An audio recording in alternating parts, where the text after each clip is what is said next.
Hello, ladies and gentlemen. Welcome back to another episode of Talk From The Tameside. I'm your host, Ben Fitzpatrick, and today I am happy to be joined by the resident Twitter admin, and I guess I've got to say my boss, technically, Toby Coxon. Hi, guys. And brand new face to the Curzon Ashton media team, Josh. How you going? Welcome along, mate. Hello. So today we are going to be talking through all of the pre-season action. Of course, we are now on the precipice of opening day happening this Saturday at home against Banbury United. Toby, I'll come to you first. If you had to sum up Curzon Ashton's pre-season, how would you sum it up? What would be your overall thoughts?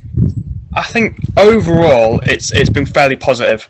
I think obviously there's been some disappointing results in there, and I'm sure we'll touch upon some of them, like the Ashton United game in particular. But I think when you bring in 9 new signings, as well as mixing in some of the youth players and a couple of trialists and things like that, the squad is never going to completely gel from the first game.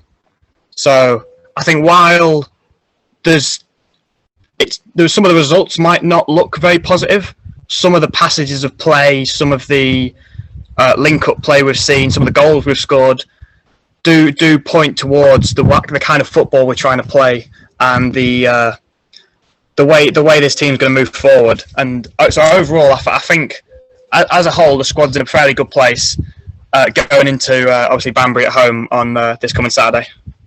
It's interesting you say about the results as well, because realistically, when I look at the list of results, the only real blowout in those was at home against Halifax Town, who, remember, are in the Vamarama National League. So that's not the kind of competition that Curzon Ashton realistically are going to be aiming to compete against for a good 2-3 years. But, I mean, Josh, you look at these results and they've been competitive, no? They have, and to be fair, when we've lost a game here or there, it's not been because we've been outplayed by a team. It's because there's been a couple errors or we've gotten lucky here and there. Like Toby said, the new lads just need time to gel, but there's been a lot of promising signs. I've liked what I've seen from Ryan Hall and Jordan Richards down the right-hand side. So it's exciting stuff.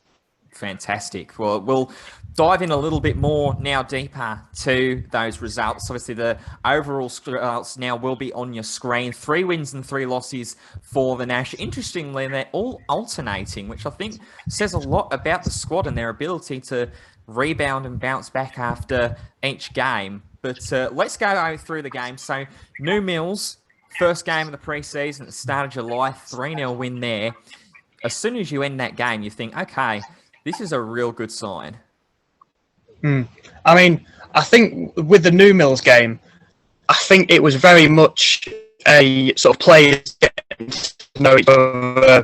Some might have been meeting. They only had, I think, 2 or 3 training sessions before that game. Coming into that, you've got 5 young players. I think there was 2 or 3 trialists, and then obviously the new signings as well. So the fact that they actually managed to come away with 3-0 win was fairly impressive. I mean, young Owen Hogan, I think it was, who scored the 3rd goal there, which was a lovely moment for him. And overall, it was a very positive performance. A lot of players got a lot of minutes, so they changed the team, basically the entire squad at half-time. So a completely different 11 played the second to the first, just to get minutes in because it was the first game. But yeah, overall, it was a very positive game. But I think that's quite a telling sign, though, isn't it? Is that you can change the entire setup at halftime, and the performance levels and the quality doesn't necessarily dip.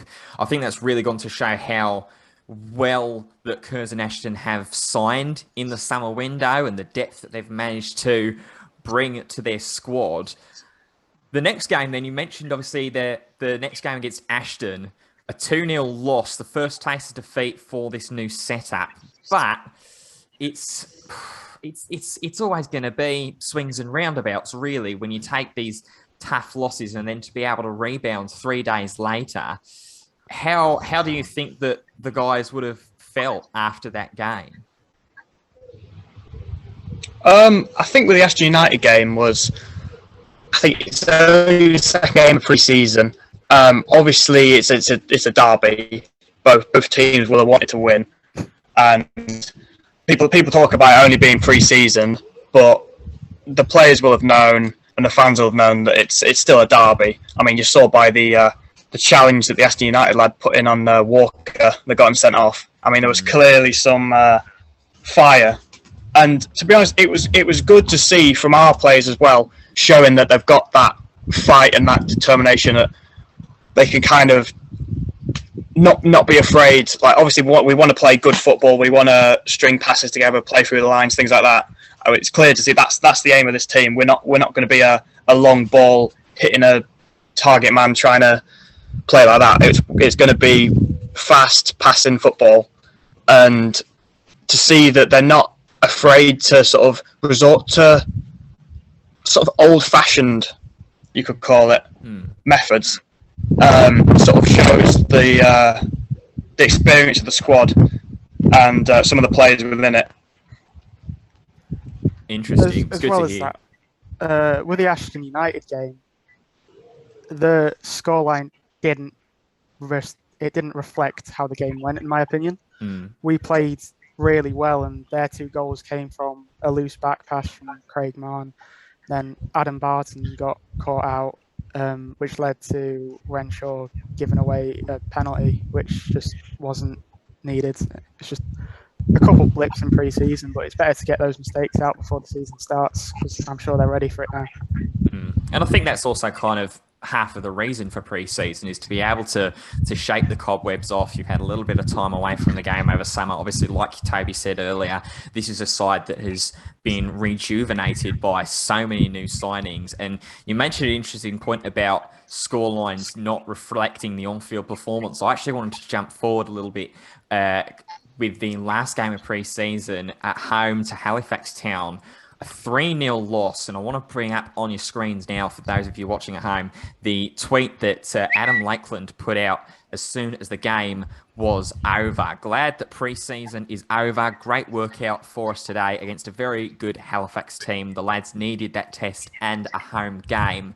Second half was tough and disappointed with the goals, but we should have been 2-0 up, and the penalty changed the game. Be positive, hashtag up the Nash. I mean, I said earlier about how Halifax are obviously a side that I think that Curzon Ashton will be looking to almost become later down the line, being in that National League hunt and being around that competitive level. But when you've got your manager saying something like that for a team that has only just been put together, they've played 6 games, you know, they've only just had a month together now, and they're saying that, look, even though some of the goals in there weren't great, I wasn't disappointed with the overall performance and felt like we should have been in it a lot more. Was that your takeaway from that game as well?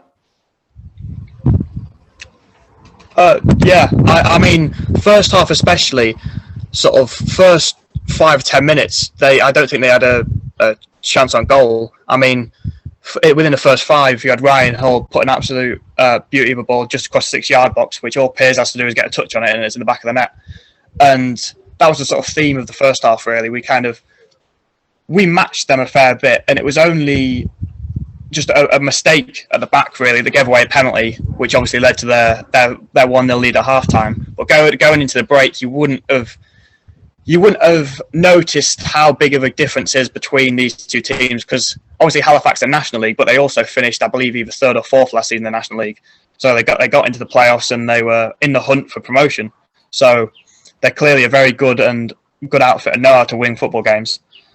But the fact that we were able to sort of match them in certain aspects. So obviously they had a bit more possession, they had a bit more of the ball, but I think we held our shape very well. And when we did get the ball, it wasn't just launching it straight away, just trying to get out and counter. It was measured, moving it around the back, through the midfielders. I think the theme that I noticed a lot was both Connor DeMeo and Sam Walker were the two in midfield for that game. Both of them are very accomplished of dropping in between the centre halves, so both the fullbacks can get on and create overlaps out wide, which is I think is a theme that will carry on into the season. But and then I mean the second goal for Halifax, it was a fluke goal, really. A great ball put in to the box. Renshaw gets a hand to it, tries to flick it away, hit straight into Devon Matthews and just bounced into his own net. Really, there's nothing they could do. Like it was just a freak thing, and I mean Devon got absolutely smashed by the keeper in that challenge. So obviously we hope he's okay. Speaking to Brownie after the game in the interview, you can see on the YouTube now, it doesn't seem to be anything that should he should be fine for Saturday.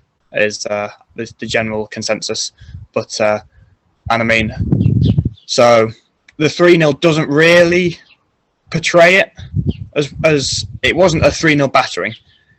It was them just taking their chances, really. And I mean, they had a lad up front who he was on loan at my hometown, Grimsby, last season, and he was very key in their quite well-documented playoff run where he scored multiple last-minute winners against teams like Notts County and Wrexham. And I mean, these aren't pushover teams; these are really high-quality caliber teams. And I mean, when he's coming against us, who are a division below, really he should be on paper he should be having a field day.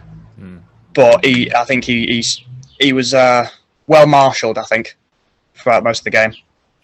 Well, that's at least some positives to take out of what otherwise was a frustrating day out then. You spoke about players that you were impressed by in those games. I wanted to ask you guys now about who your players of the pre-season were. We had Tom Pearce, which was quite surprisingly, I found that he was actually the top scorer throughout the pre-season with 3 goals. Hopefully that's going to be a sign of things to come with him finding his shooting boots. Obviously, he had a little bit of trouble being that lone striker towards the back end of last season. Hopefully with the new signings in, he's got some support around him. Who were some of the players that stood out to you guys? I'll come to Josh first. Who will you go with? For me, it's the new lad at the back, Devon Matthews. His defensive output is excellent. His challenges, his heading ability. On top of that, he looks incredibly comfortable on the ball, even next to the likes of Adam Barton, who have that experience. And Devon also has the ability to play a long ball across the pitch and find his teammates. So I think he'll play a big part this season, being able to progress the ball and being that footballing team that clearly we want to be.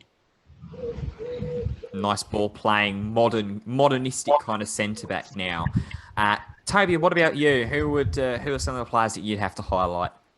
I mean, I can't look past Conor DeMaio, to be fair. I mean, he was brought in midway through last season as a wide attacker, playing on the wing, playing in the 10. But towards the end of last season and now in pre-season, he's been completely transformed. He's now very much a centre midfielder.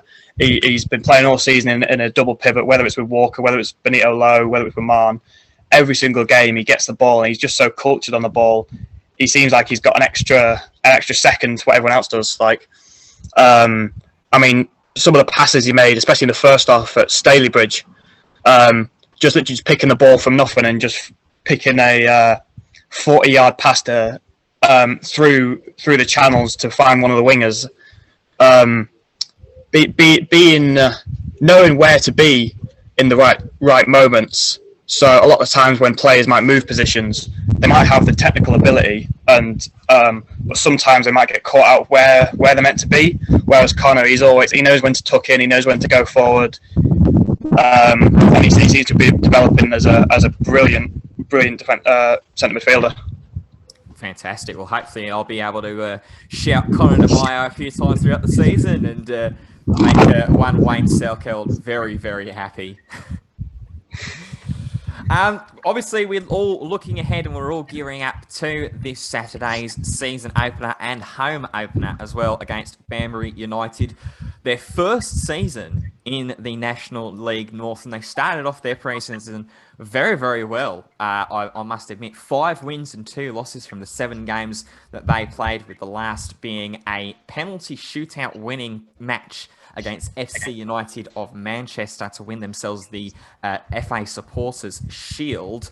I want you guys, if you could, to put yourselves in Banbury's shoes and in their position at the moment. You're riding the high of a title win last season to get you here in the first place. And then you go on a really, really positive run through pre-season, only losing to Oxford United and Stourbridge. these guys have to be really, really apt for it, don't they? Yeah, I mean, obviously, with the greatest respect, they're not a huge football club. So, I mean, this will be the highest they've ever played in the club's history. So, I think as well as riding that wave of positivity, I think the higher ups at the club, whether it be the management, whether it be the ownership, will also be trying to sort of manage expectations, knowing they're not going to just come and walk the league. They're not going to. There's some big clubs in this league, and some really, really good teams, and it's going to be a big challenge for them. But I think, obviously, like you say, a good pre-season.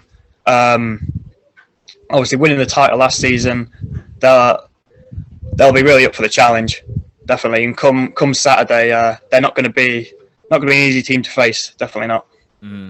Well, let's discuss and put our 2 cents into who we think are going to be the 11 that are going to line up on Saturday. I think, obviously, the man between the sticks sort of picks itself in Rennie. But it will be interesting to see how else they line up and who kind of are the ones that take charge across the back line at the top and lead those passages of play. From what you guys have seen in the lineups throughout pre-season, who have been the players that you think we're going to see through the season that are going to be first names on the team sheet, if any?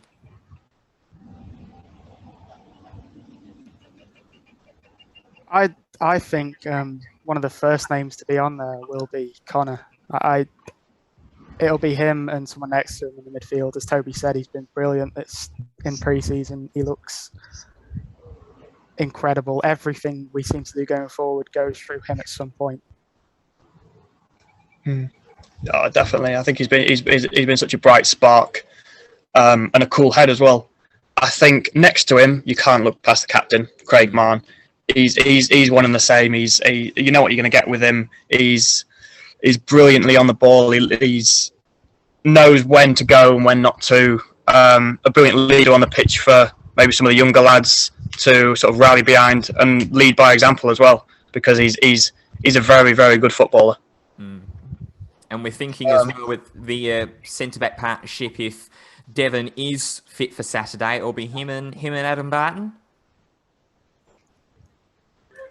It could definitely be them two, but I don't think Posher is out of it yet. He's looked very good in pre-season, so it's who Adam has more faith in on the day. But we're lucky to have all those three because they're all brilliant players. And I think one of the main decisions Adam will have when it comes to the lineup will actually be the formation, because towards the start, the first 2 or 3 pre-season games, he was playing a sort of 4-2-3-1 with kind of Hancock being that sort of slightly more advanced midfielder, but wasn't quite playing up front, so in sort of the 10 role. Whereas towards the end, the last couple of games, he's played with almost like a 4-4-2 with both Pears and Waring up front, and then whether it's Hancock or Hayhurst out left, and then obviously Hall on the right. He seems, from what I've seen, anyway, I've personally would go with a 4-4-2. I think it's proved very, very good when we've played it, and we seem to play a lot better football when we play it. For some reason, when we play the 4-2-3-1, while we've put in good performances, whether that's because it was at the start of pre-season or not, we seem to just get a lot more attacking output when we play 4-4-2 with that 2 up top. And I think the beauty of playing a 4-4-2 as well, with it being obviously such a classic and traditional formation, you then also have the flexibility options going forward throughout the game depending on how the game progresses, right? So if you've got that 2-3-0 lead, you can drop back, you can have a 4-1-2-1-2, you can push some extra players forward, create the 4-3-3, even go even further and try and go into the 5-back if you really want to. So I think there's a nice bit of versatility in that formation, but I do love the idea of having a strike partner with Pearsy, with him possibly being that kind of target man, and then having someone to run off of it, which we actually discussed a little bit with it between ourselves, Toby, towards the back end of the season was that it just felt like that Pearsey needed that extra man to just kind of peel off to the side of him with a little bit of zip, a little bit of pace, and really carry that attack through. Yeah, and I think from what I've seen, he's enjoyed playing off Waring. I mean, Waring's absolutely massive. He gets up well for the headers. I mean, Josh mentioned earlier Devon's diags. A lot of them have been hitting Waring, and he's been sort of playing them off either to the winger or to Pears, and Pears has been thriving on that. It's a classic sort of little and large kind of strike partnership, whereas you've got Waring sort of winning all the headers and sort of battling with the centre halves, and you've got Pears trying to sort of get on the end of them, get in behind, running at defenders, doing what Pears did all last season, really. And it seems to be a partnership that is providing goals, which is what you want from your strike partners, to be honest. Absolutely. Well, I'm certainly excited for the start of this season. I think everybody has been waiting on the edges of their seats, and I think even more of a reason now with England's women bringing football home. What a result that is, to just go on a complete tangent. I must admit, I did start watching the game a bit late. I watched it from about 25 minutes into the first half, but I was just captivated. I was just completely captivated. And all credit to the women that played, and the tenacity and the fight that they put up to come back from obviously scoring first off, and then within just a matter of minutes conceding and seeing it go to extras and then bring it through. There are a lot of people, a lot of young girls out there that are going to be unbelievably inspired by that, which is fantastic to see. Guys, I'll leave you with one final question. How do we think that Curzon Ashton are going to go this season? Obviously, it's a long season. There's a lot of games ahead, not just in the league, but obviously in the various cup competitions. What do we think the final standing is going to be? And we'll put a tweet out as well on the Curzon Ashton Twitter to get your thoughts, Nash fans. Where do you think that Curzon are going to finish? Well, that's a dangerous question to ask. A little bit there. I think it'll be an improved season from last season, definitely. I mean, 10th or above will be the best league finish that the club's ever had, so that'll definitely be the aim.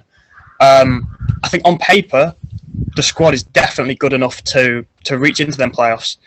It'll obviously depend on what other teams have done, what business they've done, how they gel. So I think a realistic choice, I think we'll be able to sort of get in the top 10. Hopeful choice, we'll get in playoffs. Josh, what about you? I think that we'll get playoffs. The quality of player that we've brought in, they've all been at a higher level. They've got so much experience. As soon as these lads gel and get going, I think we'll do brilliantly. Especially after last season at Christmas, we were in and around the playoff spots, and we couldn't quite carry on from there. I think this season could definitely be one to remember. Well, you heard it here first from the new guy, Josh. He is absolutely confident in the Nash, and they will need your entire support throughout the season. It all gets kicked off this Saturday afternoon, 3 o'clock kickoff at the Tameside Stadium, welcoming Banbury United to the first time to the National League North. And of course, I will be there broadcasting live from 2:45 on twitch.tv/Ben Fitz live for Curzon Live. The amount of times I've just said live in a sentence is absolutely criminal. So in the light of that, I am going to call the end to this episode of Talk From The Tameside. Thank you so much for all of you watching at home. Toby and Josh, thank you so much for joining me as well. No worries, mate. It's been a pleasure. Fantastic. Hopefully we'll be seeing you guys and some more new and familiar faces in throughout the season. But that is going to be the end of the episode. We'll see you here next time with the fallout from Banbury United. Till next time, goodbye.